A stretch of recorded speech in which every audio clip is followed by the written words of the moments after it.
Welcome to the Lookout Cookout, celebrating the history, heritage, people, and places of the Cape Lookout area of North Carolina. This episode of the Lookout Cookout is brought to you by Zion Consulting, offering services in graphic and website design, software development, and business consulting. Want to take your business to the next level? Visit zioncg.com and let Zion Consulting go the extra mile for you. Hey everybody, thank you for tuning in to this episode of the Lookout Cookout. I am Levi. This is Opie. We're still around. Yeah, we're still here. We haven't put out an episode in a little bit, but that's okay. We're all about quality over quantity here at the Lookout Cookout. The quality part, I guess, is debatable, but Matter of opinion. Yeah, exactly. But we're pretty excited. This episode is really great, and it's kind of a close to our heart situation, I guess you could say. Yeah, I personally am super excited. I mean, of course, we always try to blow up every episode, and whoever we talk to is, a big deal, because it always is. Yeah. We're happy to have everybody, but that's why we do this. Yeah, exactly. We're trying to get the word around about whoever we're talking about and what they've got. But this one in particular, for those that don't know or maybe have forgotten, of course, I'm from the area, but I was out of town for a long time. I spent the last, let's say, 5 to 10 years in the Raleigh area. Yes, sir. While I was there, I had a lot to do with the local music scene. Yep. In and around Raleigh area, and it was a big deal. So I'm coming home. Came home like right before the holidays and the New Year. Yep.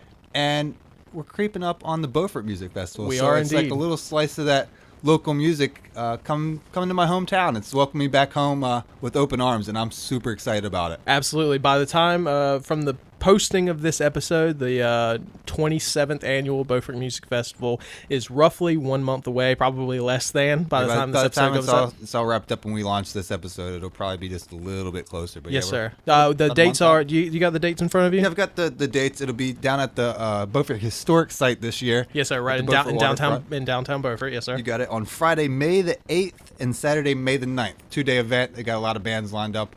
We'll talk about that some more. Yep. But with the Beaufort Music Festival, we have Sarah and John. Yes. Some of the big minds. I know there's a lot of people involved that go into planning and everything, but there's some of the big minds as far as making the cuts and getting everything in order. So we've got them in the studio today. We're super excited to talk to them. Yeah, they were super welcoming. They opened up for us a lot. They really talked to us about kind of almost the inner workings of the thing, and really you could tell it's weighing on them, the whole festival. You can tell it's a big job. It's a big job, and I know there's a lot of people that go involved, but them especially getting everything lined up and getting things in order and booking the bands and we'll go over all that, but there's a lot involved, and these guys are a testament to all the hard work that goes into this event. Yeah, and this from talking to them, and I think the listeners, y'all will hear it in the interview.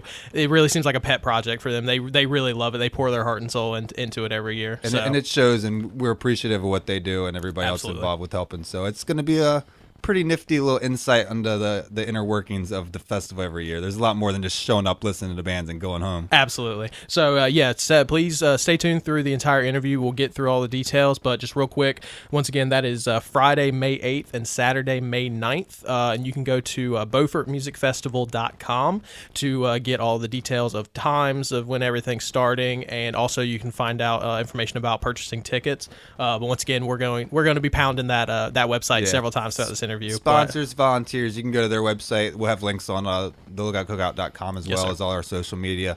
And anybody that's listening that maybe hasn't checked out some of the bands that'll be playing those 2 days as well, stay tuned throughout the episode. We'll have clips of different bands, and just get you a feel to familiarize yourself with what they're involved in, how each band is different, and what they kind of have going on individually. Yeah. And I think at the end we'll probably do a little extended listening party for all those bands. We want to make sure that with everything in the festival and everything that goes involved, that you're familiar with the bands and the music itself. That's what it's all about. So absolutely, yeah. It's a pretty varied set list this year. I think good bands. There's some good bands, and there's some different bands. Different and good aren't mutually exclusive either. So, but there's some. It's not. I think it's about 10 bands this year. Something like that. Yeah, we'll go over that whole. But it's not 10 of the exact same type of band. They are. If there's something for everybody, I think you could say. That's probably the best way to put it. Yeah. I agree with you 100%. So please, stay tuned through the episode. Sarah and John, they were really interested in talking to. They were just super lovely, just really nice people. So stay tuned for that. But I think we're going to throw it to a break real quick, and I think when we come back, we're going to talk about some cooking. Sounds good to me. My belly's grumbling already. Yes, sir. Today's episode of the Lookout Cookout is brought to you by Lookout Adventures. If you're looking for a less crowded fishing excursion, if you want to hop from one of the necks to the Outer Banks' most beautiful barrier islands, stay on the boat for a personalized dolphin watch, or maybe just you want to book a private sunset cruise for you and that special someone, let Lookout Adventures be your guide. With many full and half-day options to choose from, there's an adventure waiting for everyone. For pricing, gift certificates, and more information, visit lookousadventures.com. So, Opie, I've been hearing that you did some grilling over this past weekend. I guess maybe you got inspired after talking with Sarah and John from the music festival. Talking with Sarah and John all about the music festival, and then the weather's been getting nicer and nicer. It's been warming up. Get a little more motivation to get outside and do some cooking. Yep. So I'm just kind of getting warmed up though. It hasn't quite hit for the summer season to really Not get yet. out there and get involved too much. So Yeah. I'm just easing back into it. But talking about the music festival, it got me thinking about all the time that I worked at the music venue in Raleigh, all the Right. outside festivals that they would have. Just walking around, one of the things that you would always see is like a lot of food trucks and street carts. Yeah. So I'm just going to keep it kind of easy, but put my own twist on it. We're just doing hot dogs this week. Delicious. Always But a good choice. The main focus with what I was worried about with my hot dogs wasn't exactly the dogs themselves. Sure. It was this New York style street cart dog onion sauce Oh, yeah. that working at the music venue for as long as I did. It was just the thing. I'd see the cart and I'd come running because I knew they had the Absolutely. sweet red onion sauce Absolutely. to go. So it's pretty straightforward. If you guys, want to try inside the house, you can always do that. Make sure you keep in mind if you're doing this on the grill, you're going to need a pan. So you don't want to use a pan that you're going to worry about damaging or putting on the grill and burning up. My suggestion would be probably cast iron or something with a heavy steel or just a heavy bottom. Technically any pan should be able to work since they should be able to go on an open flame if you have like a gas appliance. But if you picked up maybe a $7.99 pan at we don't want any phone calls and emails exactly that you ruined your cookware and your wife's upset with you on account of us. Absolutely. And if you're really worried, do it inside, but this can definitely be done with the right equipment on a grill. Yeah, this is something real quick before or after, inside the house or on the grill. Yeah. Just to do while your dogs are cooking up themselves. Yeah, it's nice to keep everything localized in one place, so you don't have to keep running back and forth. Yeah. So really, we'll go over the ingredients again. This link will be all up on the website. We'll have it on our website so you can follow along, or if you can refer back to it in case you forget something. But basically, you start with 2 tablespoonfuls of vegetable oil.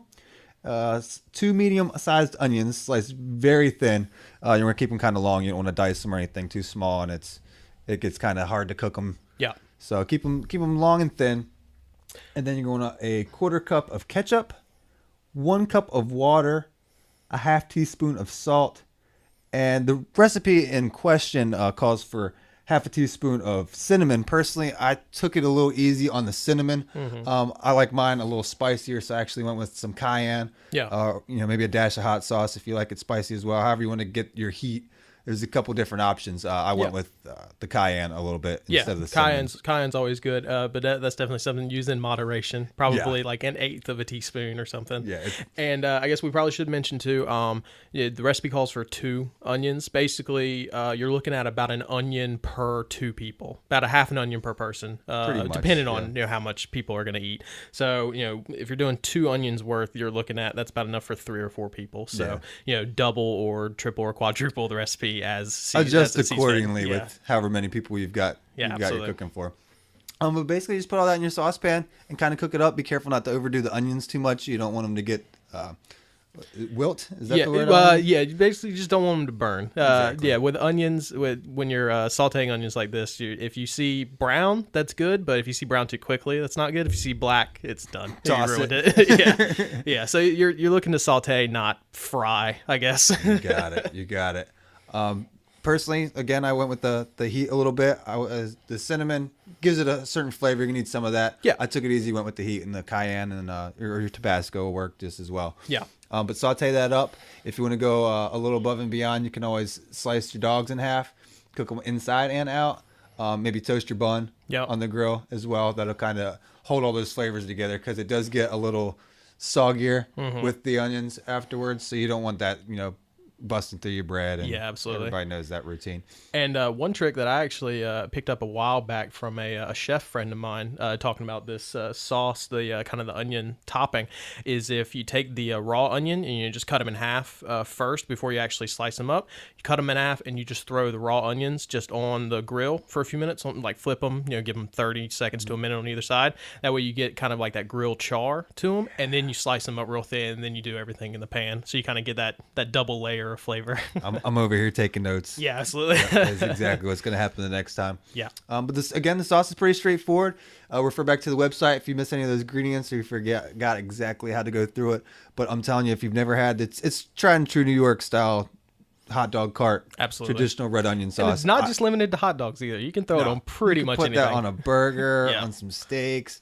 Absolutely. Once you guys try this, I got a feeling a lot of you are gonna agree with me. You're gonna fall in love with it. Yeah. It's basically fancy sauerkraut. You know it. Yeah. But that sounds delicious, Hope. So I'm definitely looking forward to it. I might do that this weekend, actually. Me and the wife got the house to ourselves this weekend, so may do some grilling. Oh, yeah. But I think that's going to be awesome. Let's throw it to a break real quick, and I think when we come back, it's going to be time to chat with Sarah and John about the Beaufort Music Festival. You got all kinds of fun stuff at the music festival, so Awesome. Stay tuned.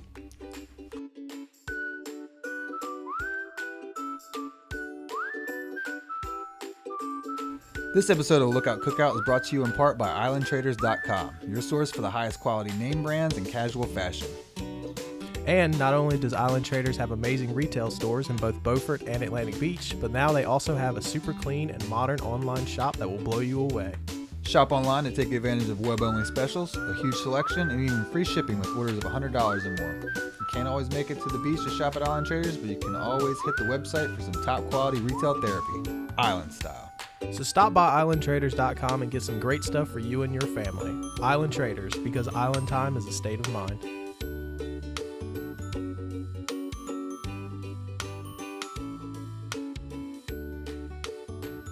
The second weekend of May, Friday the 8th and Saturday the 9th, Beaufort's going to be hosting its 27th annual Beaufort Music Festival with bands like The Low Counts, Wrinkle Neck Mules, Reggae Infinity, and American Aquarium, just to name a few. It's pretty much a guaranteed good time for everybody. So to talk about plans for this year, as well as some of the history surrounding the festival, we have on the Lookout Cookout today Sarah and John, a few of the lead minds behind the festivities. Thanks so much for being here and taking time out of your busy schedule, guys. I know there's a lot going on with just the planning and the prep and the general function of everything that surrounds the festival. We're only about a month out, so leading up to it, I'm sure it's crunch time for you guys. Everything on track, it seemed like, or any we major always, hurdles? At this time of year, a month before the festival, we always kind of start freaking out a little bit. Sure. But we've been working for a few months at this point. John is really the brains behind the bands. So that starts even as early as October or November. Right. So I feel like once the bands get booked, I feel a lot easier. I can breathe easier. Right. Mm-hmm. When the bands get booked. It's all downhill kind of from there. right. That's a hard thing to kind of plan ahead for, because you don't know everything can happen up to the day of. Mm-hmm. So just the fact that you're getting people on the books, and I don't know what contracts are involved or whatever, but getting it all organized in time frame and getting everybody ready to be there the day of. I think once the bands are booked, it is sort of often a long process, but once they are booked, then everything else can kind of fall into place. Yeah. And we've been doing this now for a few years. Sarah and Jack and I and some of the other volunteers have been working on this, basically the same sort of format for the last couple of years. So we know pretty much exactly what has to be done. Right. So Sarah said this is when we start to freak out a little bit, but sort of. Yeah. Now He doesn't, I do. Yeah. Well, now a month, just right at a month from now, Yeah. is when it is. Now is kind of when everything starts to become real. Yeah. That's right. And a lot of it that is kind of the timeline over the next month is little things like making sure that the bands have places to stay, making sure that all the tents are rented, making sure that we have insurance, making sure that we have an ABC permit. So it's all those little things that those are the kind of things that we need to remember, and that's when we get volunteers and get help to get all that kind of stuff done. So like people are putting their game day jerseys on and starting to really barrel through. Yeah, we do get a lot of emails from people and a lot of requests to volunteer. on the day of. That's good. Right. That's good. The day of, we definitely need help as well. But there's a lot of volunteering during this month to kind of. Well, it makes sense. I wouldn't even thought about like that. People are gonna naturally want to volunteer the 2 days that the festival's going on, but there's a lot leading up to that I'm sure you need a hand with. Just often it's little things. Yeah. So like she said, getting the hotels set up for the band, things like that. Yeah. Setting up tents. Yeah. Setting up tents, or even we have to get an ABC permit, and I've found that it's better if you hand deliver the ABC permit, and so getting somebody to go to the ABC in Raleigh. Oh yeah. Hand deliver it just so you don't have to depend on the mail because that stresses me out. Things happen. Yeah. Something that important, you don't want to depend on. Especially right now, we just need to get it done. Absolutely. So many things involved, and we'll cover a lot of that through this conversation. But let's back it up a little bit. You guys mentioned it before we hit record. How long have you guys been involved just with the festival and planning and? This is my 6th year involved with the festival. And you've lived here for. I've lived here. This will be 11 years, and I originally got involved with the festival because I love the music festival. Sure. And I was tired of complaining about it and not putting my money where my mouth was. Right. That's a lesson right there. A lot of people anybody listening, please, if you got things to say, you got your opinion on it, that's the best thing is to get involved and try and do something about it. That really is I complained for a little bit, and not that I didn't really know what was involved with the music festival, and I would complain, maybe, we had this band last year, why can't we have a different band? Right. And then I finally said, well, I'm going to have to stop complaining and do something about this. Be more proactive in that. Yeah, I know some bands. Let's get this on the schedule. And that's kind of the way it was. When I originally got involved, my goal, I had some short-term goals with bands that I wanted to see, and some of those happened, which was good. Right. But my long-term goal when I first got involved was to get Willie Nelson to come to the Beaufort Music Festival. So still working. Hasn't happened yet. But we're still working on it. He's actually pretty. John has emailed. I mean, we've talked to a bunch of big bands to come, and that's something that we never thought would come to the Beaufort Music Festival. Right. And it's it does change a little bit having these bigger names, but that's our goal. Is Willie Nelson. It's like my mama used to always say, you never know till you ask. Yeah, exactly. So, maybe 2016. Fingers crossed. We'll see. I was thinking on the drive over that I could probably. Well, don't say anything yet. Keep that. I always try. Let's just say. Let's just put it that way. And that's half the battle. Yeah. He costs a lot. We would probably have to raise our ticket prices a little bit if we wanted to have Willie Nelson. It might be worth it though. It's Willie Nelson. I think it would be worth it. Yeah. I'd go. I think you'd see a draw. Who wouldn't go to see Willie Nelson? He's an American treasure. Absolutely. That's right. That's a perfect example. In my next question is, how long does this process generalize to plan? Say we're almost upon 2015, 27th annual festival. When would you start planning or looking ahead to next year's? Does that start the day after this year's festival is over? Does it never stop? Yeah, we should start the day after. Right. But you need a chance to catch your breath. Yeah, so usually we'll try to have some kind of, the week after the festival, we'll have some kind of meeting with everyone involved. Right. Just to say, okay, that was awesome. We did it. It's over. What can we do differently next year? Let's write down, figure out some changes or some things that we want to do. We definitely don't want to do. We definitely do want to do. Right. And then we should have monthly meetings, but often with summer and we're all kind of burned out at that time because we've been working so hard, and it was hopefully, we've had a successful event, so we kind of want to just let that. Enjoy it. Yeah, exactly. Let that mull over, for a while. So usually we start really thinking about it again. I mean, the first thing we start doing is bands, and John starts doing that in October, probably, right? I kind of have an ongoing list of bands of different levels that I'm interested in. That's a personal thing as well as for Music Festival, because we go to a lot of shows. And roughly a dozen bands over the 2-day period. If out of 12, how many bands did you maybe guesstimate? Hundreds. Start with 100, and then just go from there and see whose schedule works out. Touring, cost. Cost is a big part of it. If they're already on the other side of the country. Mm-hmm. Yeah, I mean, usually the first things I ask a band, is are you available, and then how much do you want. Right. So you can kind of cut out a lot of bands with just those first two questions. Right, because you've got, obviously, yes needs to be for the first Right. one, and then I'm sure you have a pretty strict window of for each band, depending on the band. Yeah. Willie Nelson, obviously, I'm sure you'd bump up a little bit more to try and get. Right. But and I mean, talking about hundreds of bands, I mean, that really sounds like it's kind of, you feel like it's a pet project of yours almost. Like, it seems like y'all take a personal interest into it. That part of it for sure. Absolutely. I mean, that's why you said you got into it in the first place. You got involved in the first place is because you wanted to get certain bands, or you wanted to just get more bands into it. So, I think a lot of people listening and people that go to the festival maybe just don't realize that, of the bands that are there, that's a small percentage, a fraction of a percentage of the people that are on the potential list. So it's a lot of logistics that go into scheduling that kind of stuff. Yeah. And it's hard to decide, there's so many great bands out there that it's really hard to decide who we're going to have on the final list. And so we have like listening parties, and John will send out links to all the different websites, and it's great. Yeah. Now having so much social media and online stuff that you can find all these bands, you can listen to a few songs and really get a feel for if they're going to be good or good for this festival. Yeah.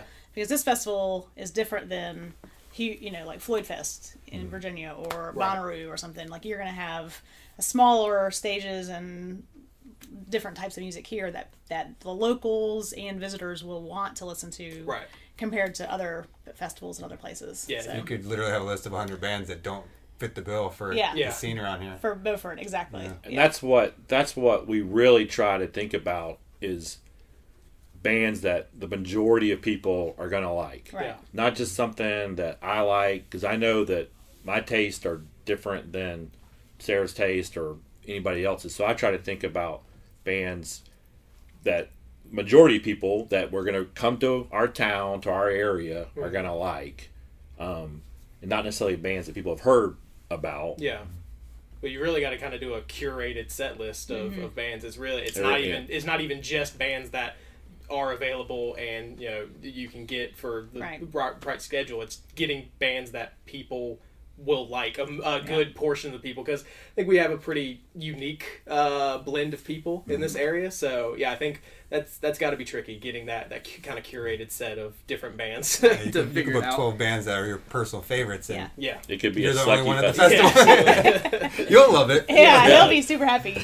But so we try to get music that is all different too. So all these bands are kind of different genres. Yeah. You don't want 5 of the same exact cookie cutter bands. Right, exactly. So that really happens first, is the bands, and then, like I said, we should start all of this earlier. But by the time we actually get working on stuff, it's the holidays come through, and then it's January, and we're like, oh my gosh. You guys have like everyday life, and we work I'm full sure time. day jobs on top of all this. We both work full time, and we travel a lot, and everyone's super busy. So by the time we get started with thinking about things again, it's January. Yeah. January is usually when it really starts kicking in. Yeah. Yeah, that's when high gear hits. Gotcha. But this has been going on now for 27 years, and so everyone knows that's happening. Yeah. We've worked with the same companies now, the sound person that we work with, and the stage rentals, and getting the tents, and working with the towns, and all that kind of stuff. We know now, and they know that it's happeing. Right. We have So personal relationships with these people. So. Right. That's what's nice about living in a small town too. Yeah, it's not a surprise really Right. to anybody anymore. Yeah. That at least knocks down a few hurdles, or at least makes them maybe a little bit shorter to jump over. Yeah, and working with the paper, like I know the person at the paper, and I just called. I'm like, oh, we really need to get this out. She's like, okay, I'll just write it. Yeah. Instead of me having to do a press release. Was it yesterday's paper? I think Yeah, I saw yesterday's it. That's what you were Yeah. talking about before we started. Yeah. Mm-hmm. Yeah, I mean that's great, and that is one of the benefits of a small town. There are some not so great things, but one of the benefits is you do build those relationships, and you can build them pretty quickly, because generally it's not that many people that you're talking to for these different things. So that can be nice. At the very least, everybody kind of knows the routine and just goes through the motions. Right. And that is the case, and often they will give us little prompts. Mm-hmm. Say, hey, we haven't heard much about the from new you. Yeah, festival. exactly. So when are you thinking about doing something pretty soon? Yes, And we are. that's actually helpful, because it kind of makes us say, okay, we got to get this done and then move on. Really gets that time frame in your head of like, Yeah. okay, so we must have been doing something this time last year, so we should probably be doing that now. Yeah, exactly. Well, I always say perspective. Yeah, that's right. Yeah. Well, I always say that I like to say that we're a community supported music festival, and that's part of it is people emailing or calling and saying, hey, what's going on with this? You don't mean just from a monetary standpoint, community supported, like literally from the ground up. Yeah, the community is the reason this festival exists and continues to exist. That's right. That's great. Yeah. People care about it. Yeah, absolutely. Yeah, if people were kind of nonchalant about it, it probably wouldn't happen anymore. So I mean, I think that's a testament that this festival is literally as old as I am, and it's still going. So that's good. This episode of the Lookout Cookout is brought to you by Above It All Studios, covering all of your video recording and photography needs, offering studio portraits, on-location shooting, HD aerial drone videography, and much more. Book them for your next family reunion when everyone's together. Schedule an engagement photo shoot to capture that special moment forever. Visit AboveItAllStudios.com for more details.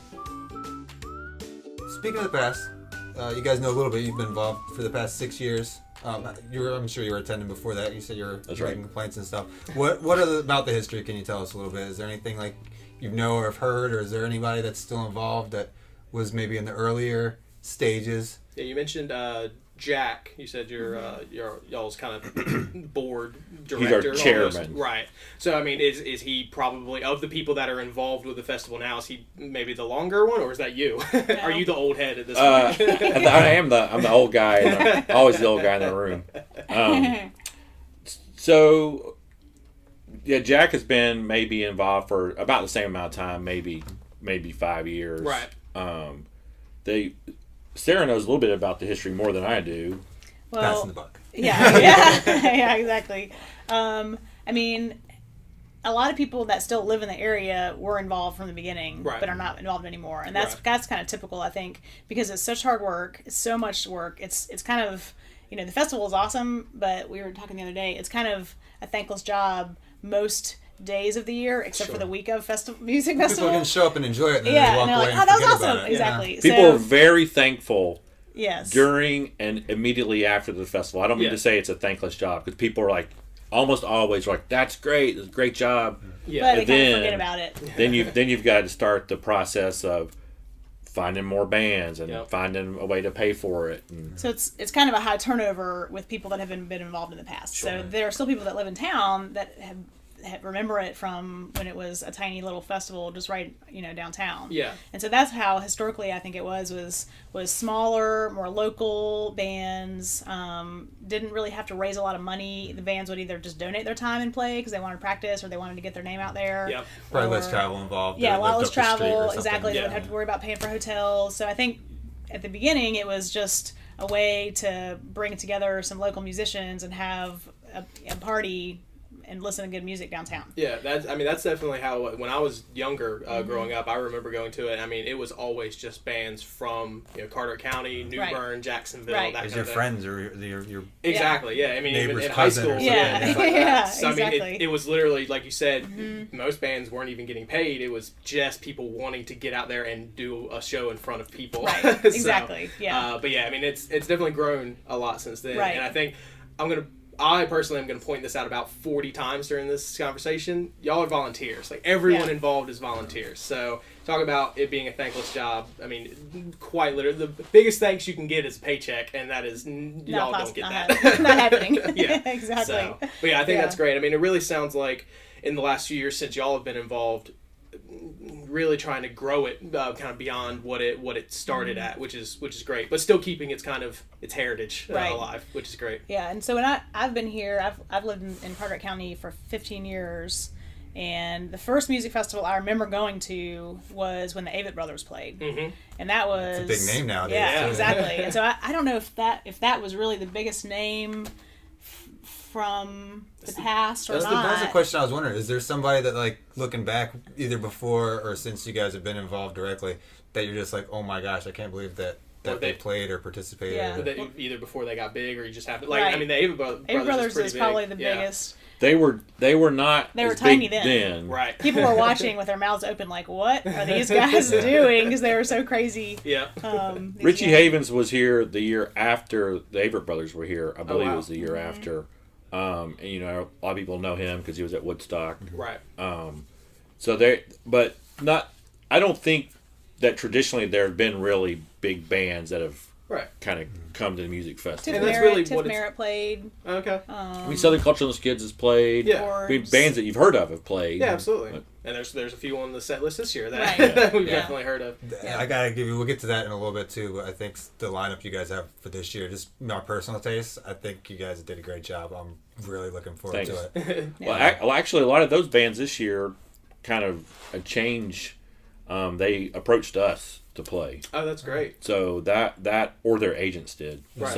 Well, it's gonna be a testament to what you guys are doing in the festival itself. That people are coming from outside and looking to get on that before you fill those slots. Yeah, I think so. Probably more of a testament to my longevity because I've emailed these agents and their agent, you know, they've got my name now and they send out. It's ingrained in their heads. Yeah, maybe that. Got a little schedule on their phone or computer comes up, and it's getting close to May. Right.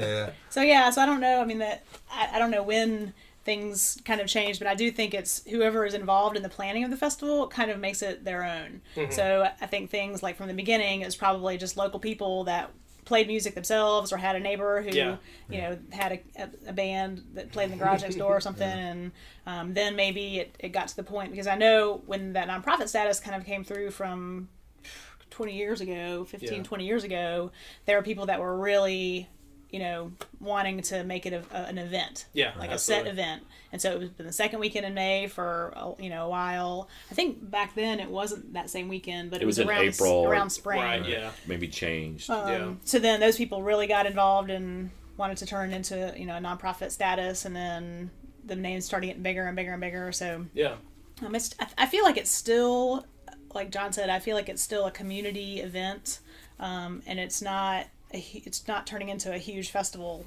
but the names are definitely... It's easy to get corporate real quick. Yes. Where you still have the community involvement and the low-key status, but these bands are contacting you. I mean, obviously the word's getting out. So, but it still feels, the last few years that I've gone, it still feels homegrown, like in a good way. That's a compliment. Exactly. Like, it still feels like it is the Beaufort Music Festival. You it's still not know everybody there. Yeah, it's not just whatever corporation music festival that happens to be in Beaufort. Like it feels like a Beaufort Music Festival. Right. Good. Yeah, exactly. I think that's what you're aiming for. Yeah.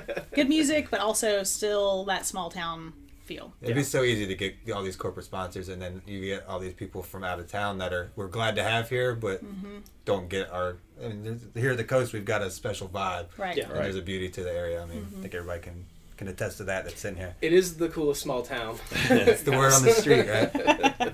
So, with all the conversation with the bands and stuff too, let's focus a little bit on what's going on around that whole weekend, but maybe non-music related. Like, what have you guys got planned as far as vendors? Alcohol. Yeah, you talk about ABC permits. I've heard things about maybe like a beer tent or anything else that's going on. What people would expect to see if they show up and maybe have never been before, or it's going to be a little different this year.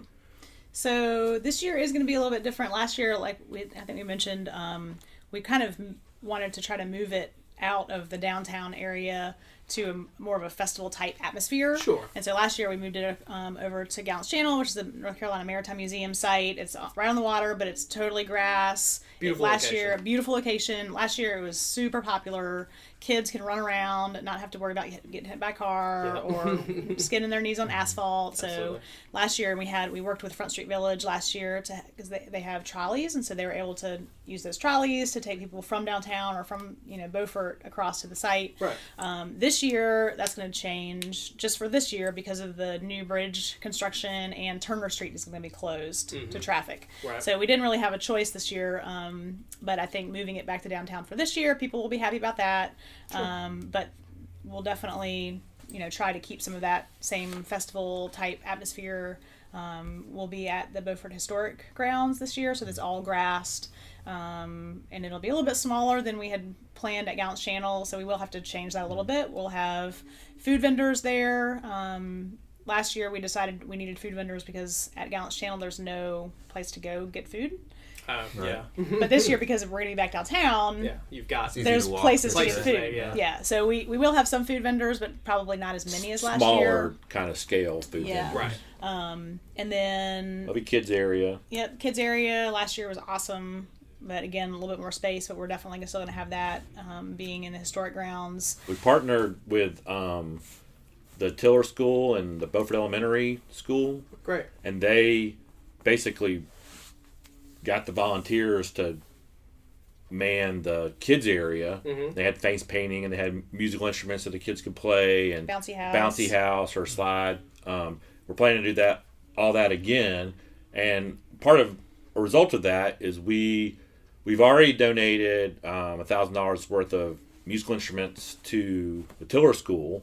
We're trying to figure out what Beaufort L wants. They want instruments as well, so we're trying to that we still owe them a donation, but we're still doing that, and that's kind of because they helped us do that, and it was such a success, and we want to give a little bit back, to the community because we are a nonprofit. We don't have to pay ourselves. We don't have to pay anybody's salary, so we have maybe a little bit money left over. Then that can go back into. Well, that's wonderful. There's obvious production costs into going to this kind of event. And the fact that whatever is left over that you guys are putting back into the community, that's why festivals like this last for as long as this one has, is when you do things like that. Because I think, especially in a small town, word of things like that really gets around of whether or not something is helpful or harmful to a community. And something like that, because Beaufort Elementary and Tiller School, that's the majority of the kids in our area. Well, at least on that side of the bridge. Yeah, absolutely. Yeah, if you're on that side of the bridge, you go to one of those too if you're a kid. So, I think something like that, people will be very happy to hear if they don't already know, which they should. Yeah. We've also been fortunate. We've partnered with R.A. Jeffries, which is the beer distributor, the Anheuser-Busch beer distributor in this area. Right. And so they've done a lot with us to help us sell beer, and that's how we're doing most of our funding these days, is through the beer sales. Right. And that was just the first beer tent we had was just 3 years ago. I think 3 or 5 like years ago, something like that. So we're a relatively new development. Yeah, new development. That's kind of a new. Festival. But this year and last year too, we had they have great beer choices, from the lightest beer possible for people that like. It's not just volume; it's quality. Budweiser, yeah, exactly. Right. All the way up to good local, like Natty Greens, IPAs. Right. So people that like good beer can have good beer choices, and people that like less hoppy, lighter beer can have those choices as well. Yeah, something where quantity is more important. Yes, exactly. Yeah. So we'll be selling beer, but that's what's nice, is that all the proceeds can go to the music festival for that. The tickets, all the proceeds will go to the music festival. Right. But then having the food, having a kids area, we actually, for all of our sponsors, for different levels of sponsors that want to donate money, we have a VIP area that we have food for that too. So if anyone wants to be a VIP, or give us money for a sponsorship, they get certain things, tickets, and their name on the website, and their VIP kind of area for food all day. That's great. And drinks and things, and then we kind of took a page out of the bigger festival playbook for the VIP thing, but our VIP are we like to call our sponsors, I guess. It's more for us to have sort of a known quantity of financial assistance available. Big players almost. Well, $500. We don't really players, we don't really make a lot of money from it. It's not we're not trying to make it us versus them sort of thing like you see maybe at Bonnaroo, but we just need to have some money so we can pay for the bands. Right. So if we have the money up front, it's a lot easier to pay for the bands. Absolutely. And like we were talking kind of before we started this, just chit chatting when and we'll get to it as well with the website. It's BeaufortMusicFestival.com. You do pre-sales for tickets and you do online sales for the tickets and things like that. But as we talked about in this area, people don't really buy things in advance because it's East North Carolina. The weather changes every 5 minutes. Right. So people tend to buy day before kind of thing. So yeah, I understand it's nice to have that option to kind of get some a little bit bigger funding maybe in advance as opposed to at the day of. Right. Yeah. So that way you do have something that when you're writing checks to the bands, something in the It's not bank gonna- to actually pay You it don't have with. to say, Just actually, the can you just opportunity. not cash that until next week? Yeah, exactly. Sometimes that still happens. Historically, I think when the music festival started, it didn't really cost very much to produce. Right.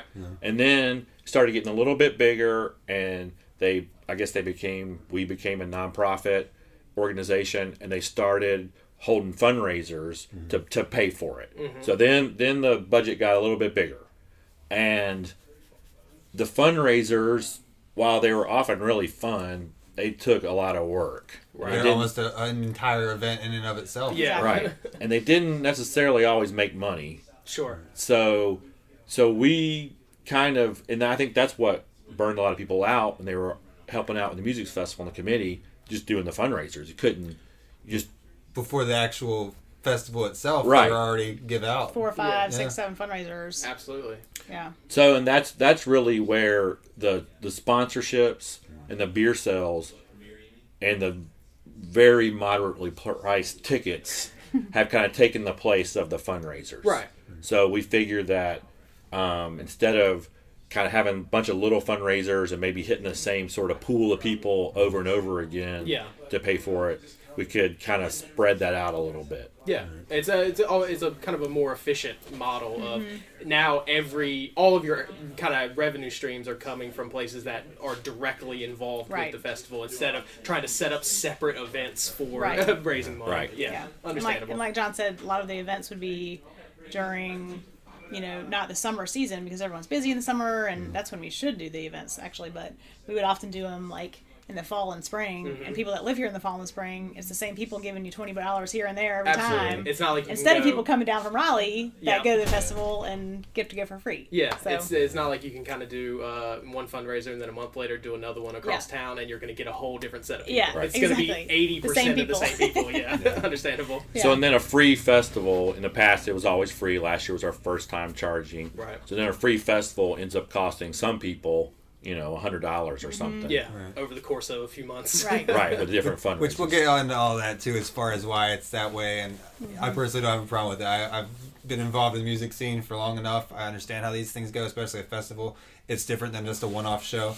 I think if everybody that's listening doesn't already know, they're getting a deal. Absolutely. With even the small ticket fee this year and last year. Last year was the first year. You guys First year charged for it? tickets. Did you notice any drop in attendance, or I'm sure there were enough people that had to complain to a degree, but Well, so last year was also our first time moving the site. Right. So And you're going to see an effect from that. Right. Yeah. So I think the two in combination, moving the site, first time having a ticketed event, I think that it did affect our crowds, but the people that were out there were really out there for the festival. That makes sense. It wasn't, they weren't just walking down the boardwalk and there's like, oh, there's music playing and I can buy a beer. Let's hang out for an hour. People went out there, they brought their kids, they were out there all day. It was an actual event. Yeah. It was a they festival. were like in festival mindset. They Right. brought their blankets and were like Glow dancing. sticks for the kids at night. Yeah. And That's great. so we probably saw a little bit of drop in attendance. But it was a little bit maybe more quality over the quantity. Yeah.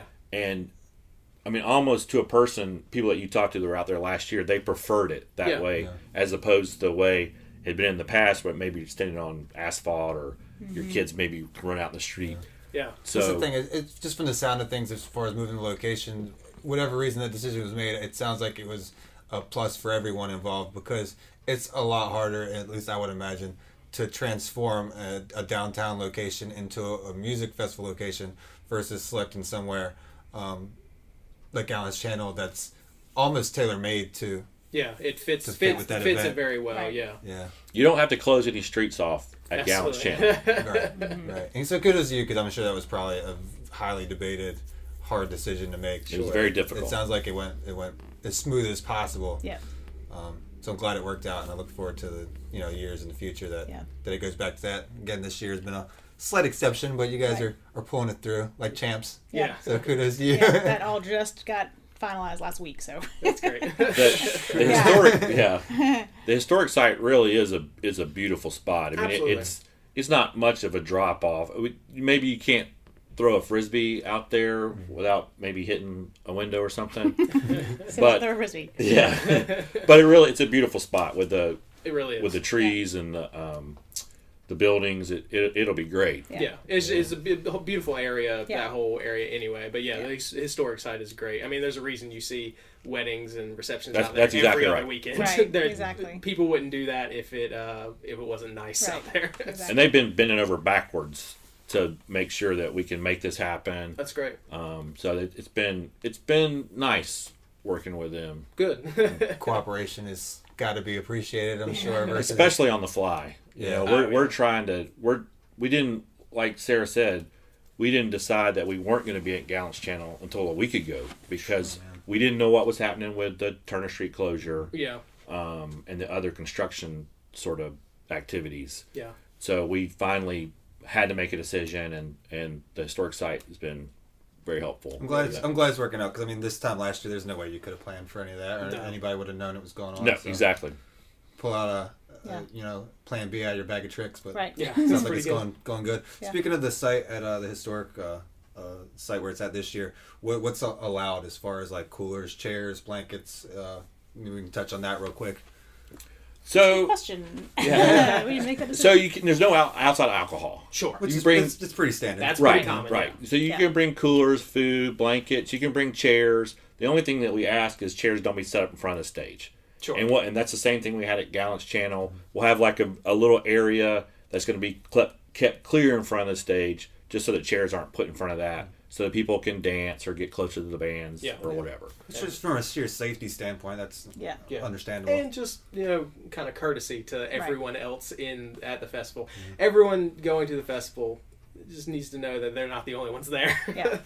And once again, those are both things that are very common. Very common, any other festival or music event you go to, that you're going to see those. those and I don't know what we'll do. Last year we didn't allow dogs, and I don't know what we'll do this year about dogs. Mm-hmm. We probably dogs we won't be allowed, but we don't know yet. Yeah. It's a big area right there. You can probably still hear the music and see everything, and have your dog far enough away that it's not a hindrance to anyone else.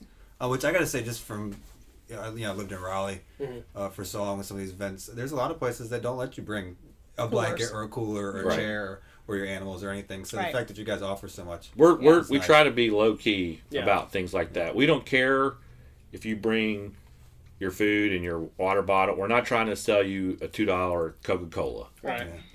So we want people to be hydrated.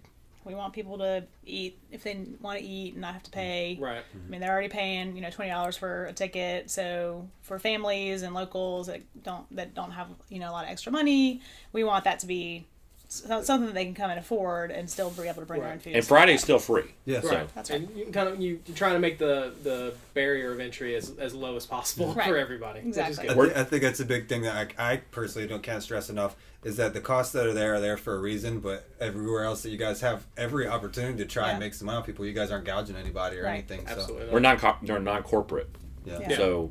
And there's the adult price is set, and then there's a lesser price for students. Right. 13, I think. 13 to 18-year-old students, we call them. And then free for kids under 13. And that's a big chunk of people. Yeah, exactly. So most people, it's like that 5 was, and under. right. That's what we heard last year when we decided to charge was, for a family, if you have 5 people in your family, $100 is a lot for a family of 5. It can add up. But if you have 3 kids that are under the age of 15, it's not going to be that much money. And the fact that you're stressing that's such a family-oriented atmosphere too, because it's maybe easy to get people with expendable income and just, okay, we got the single folks or the young couples and we've got their money and that's the end of it. It's the fact that it's so community involved and you guys got every opportunity for people to bring their family together. I mean, I've got kids, so I appreciate that. We'll be out there front and center for as long as my little ones can stand it, or I can stand them. That's right. So yeah, you get a babysitter later. We still consider ourselves a family-friendly event. We do sell beer and wine, but last year we had no problems with that. In the past, we've had no problems with it. Everybody seems to be really responsible. we always kind of think about it as more of like a European style, family friendly, where we do, and I'm sure you guys too. Lots of people's kids, so you can kind of keep eyes on everybody's kids, and it is Beaufort is very much a it takes a village kind of mentality. Everyone knows everyone, and everyone knows each other's kids. So if the kids are around, they're probably safe. Exactly. It's pretty safe place to be, I think. Let's get into like the rundown of this year. We'll go over the bands and whatnot real quick. The actual lineup. So on Friday the 8th, which is free. Yep, which I can't stress enough. Friday in its entirety is free. It is downtown. Starting at 5:30 at the Beaufort Store Grounds, downtown Beaufort. You've got the Get Right Band. We've got Tan and Sober Gentlemen and the Wrinkle Neck Mules. And I was jamming on these guys before you got here. Yeah, we both had them playing. Yeah, I'm looking forward to that. Again, that's at 5:30 on Friday the 8th. That's completely free. Moving on to Saturday the 9th, starting at noon. So it's going to be a little bit longer on Saturday, obviously.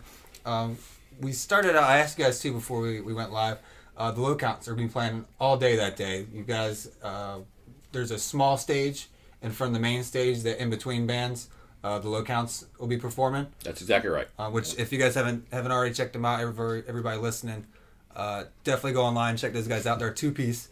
Funky little band. They make a lot of noise for two guys. And I think with all that noise, it's pretty majestic in its own right. They seem like the kind of guys that would have the energy to play all day. Yeah, exactly. Yes, those guys alone will be fun on Saturday. But then starting at noon, we'll have Look Homeward, followed by the Mid-Atlantic. Then we've got Blair Crimmins and the Hookers, Reggae Infinity, a little reggae band topping it off there. We've got Margot and the Price Tags, and then this year's headliners, American Aquarium, which I'm personally looking forward to them the most. A little band out of Raleigh, doing big things. If everybody hasn't checked them out already, definitely go check those out. Not so little anymore. No, they're actually doing really well. They're blowing up. Really looking forward to seeing those guys.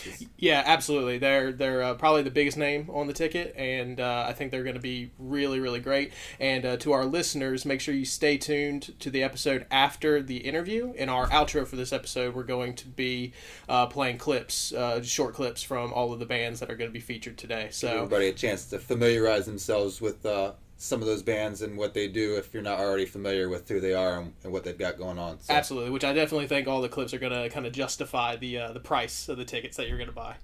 Yeah. Speaking of price of admission on that Saturday, what were ticket prices again? We've got, it's free under 13, correct?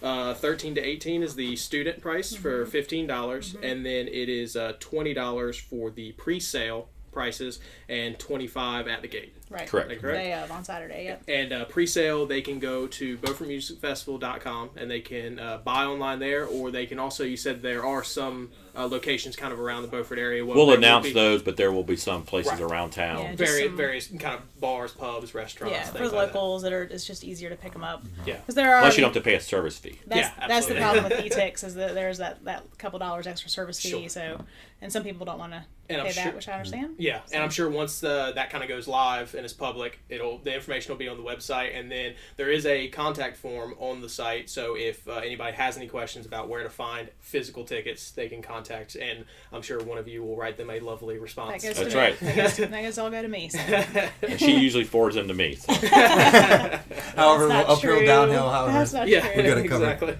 Exactly. So for our listeners, I want to make sure and stress that again. It's www.BeaufortMusicFestival.com.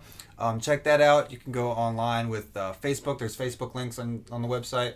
Instagram is awesome. People have been enjoying Instagram a lot. Music Festival or the music videos and stuff like that are up there. Yeah, it's great. It's a great way to get information out there. Yeah, make sure leading up to the day of, even after, if you're taking pictures online, all social media, hit those links up. Tag yourself. Tag Lookout Cookout. Tag the Beaufort Music Festival. Make sure you spread the word. That's how we keep things running as smoothly as possible. Is all the help we can get with that. If you want to volunteer, I know there's some sponsor links on there. Volunteers, sponsors, I'm sure anything and everything's pretty much. If you want to help at all, put in any kind of time, any money, either of those things, you can go to BeaufortMusicFestival.com, shoot y'all an email, and I'm sure you would be happy to put anybody to work that contacts you. We will.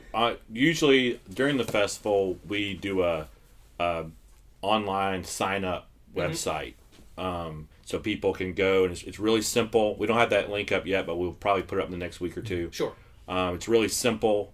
They can sign up for exactly what kind of job they want to do, how long when they want to do it, right? And they basically just have to put their contact information and show up when they say they want to be there. Right, that's great. Piece of cake. Yeah, so definitely BeaufortMusicFestival.com, and really just kind of keep an eye on that over the next couple weeks. I mean, it's coming up. We're right at a month away now, so within the next probably 2 weeks or so, we'll really be kind of the final information will be getting put up there for this year. So. Final push. Check out the website if you forget any of this information. It's BeaufortMusicFestival.com. Help spread the word.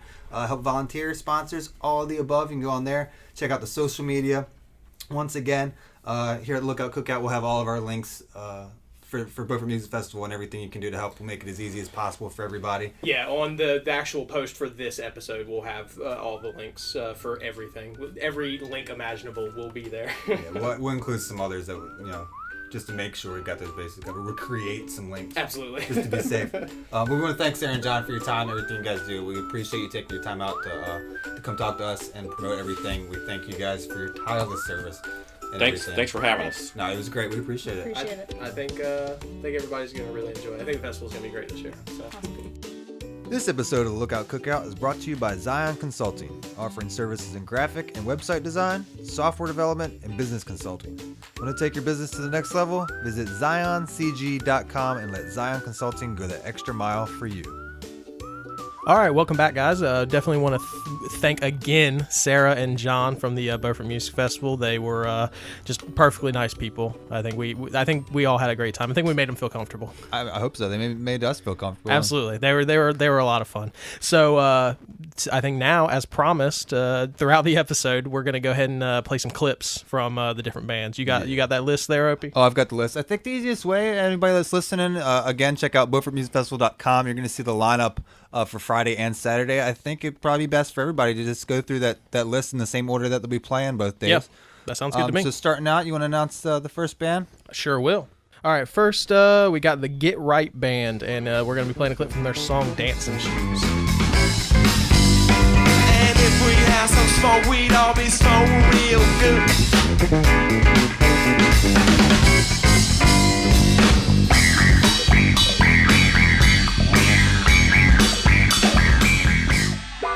So again, that was the Get Right Band with Dancing Shoes. Next up for Friday evening show, we're going to have Tan and Sober Gentlemen. We're going to be playing a song from them called Black and Tan.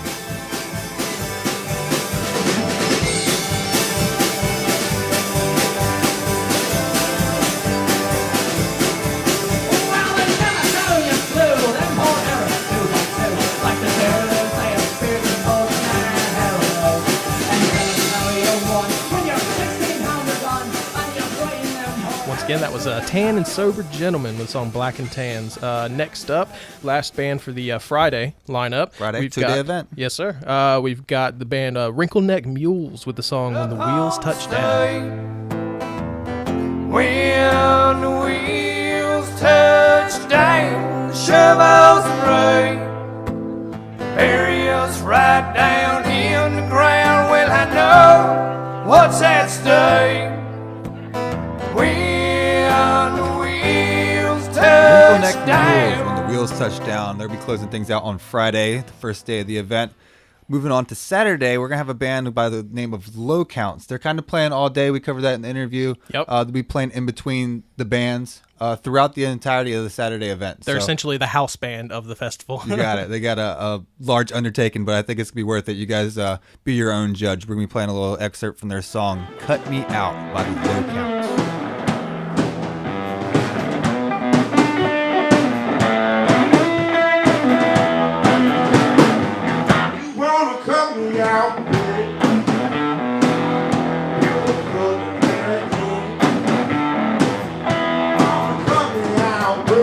That was the Low Counts with the song Cutting Me Out.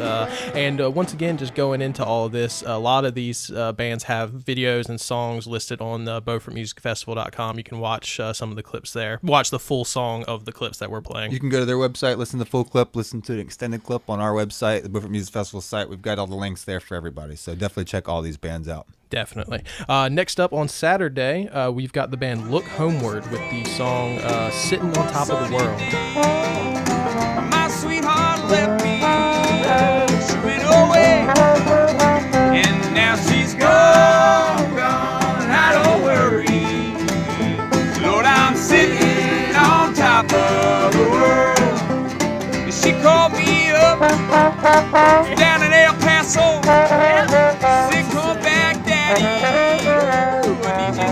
Saturday's lineup with after Look Homeward with Sitting on Top of the World. We've got another band, the Mid-Atlantic. This is a song called Never Be. Never meant to be. Love adrift and lost at sea. Lonely travelers lost in time. Never be yours, you'll never be mine.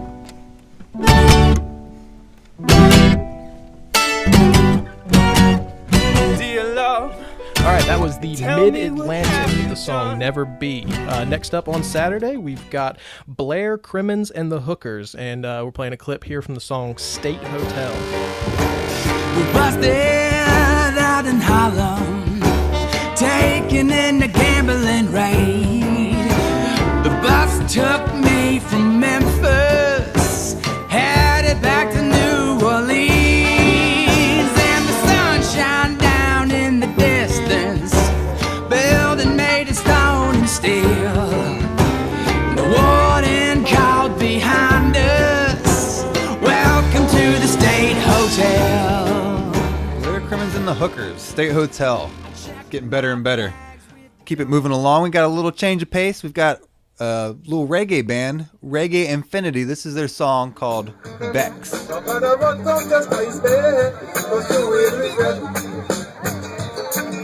it seems I'm on my way to conquer my nation. It's like I'm being accused of doing something wrong. All I want to do is live up to my expectation. The sounds about to hear. All right, that was Reggae Infinity, their song Vex. Next up on Saturday, we've got Margot and the Price Tags with their song Since You Put Me Down. Since you put me down, I've been drinking just to drown. I've been lying through the cracks of my teeth. I've been waltzing with my sin. He's an ugly evil twin. He's a double-crossing, back-stabbing thief. I killed the angel on my shoulder with the 5th of Evan Williams. When I found out you were All right, that was Margot and the Price Tag. Since You Put Me Down. It sounds like it's going to be a fun weekend. Absolutely. All the bands are incredible. Everything going on is going to be fun. We've got one more for you, though. My personal favorite. They're going to be headlining the entire festival Saturday night. They'll be closing out everything. It's a little band out of Raleigh called American Aquarium.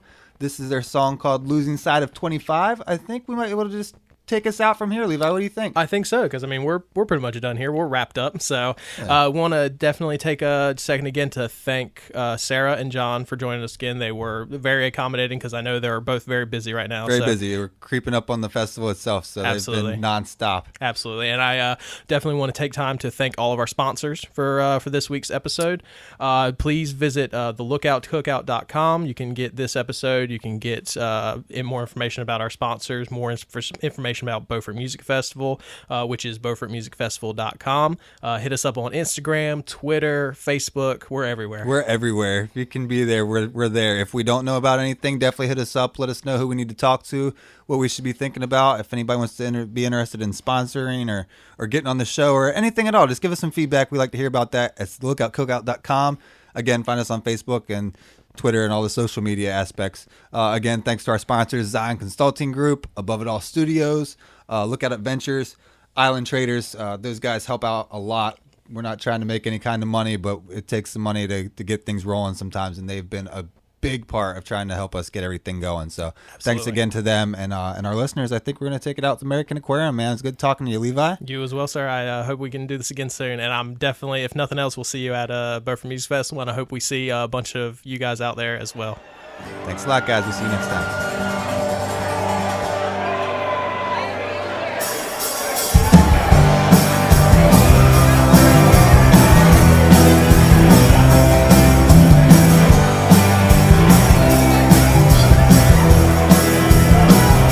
Well, I could have been a blankets for $50 glasses.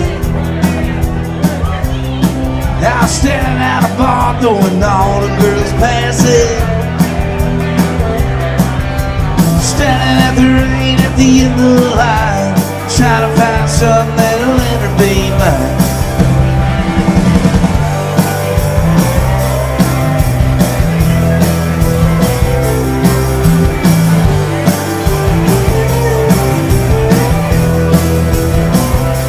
Well, you could have been Gene Hart or eating popcorn at the movie.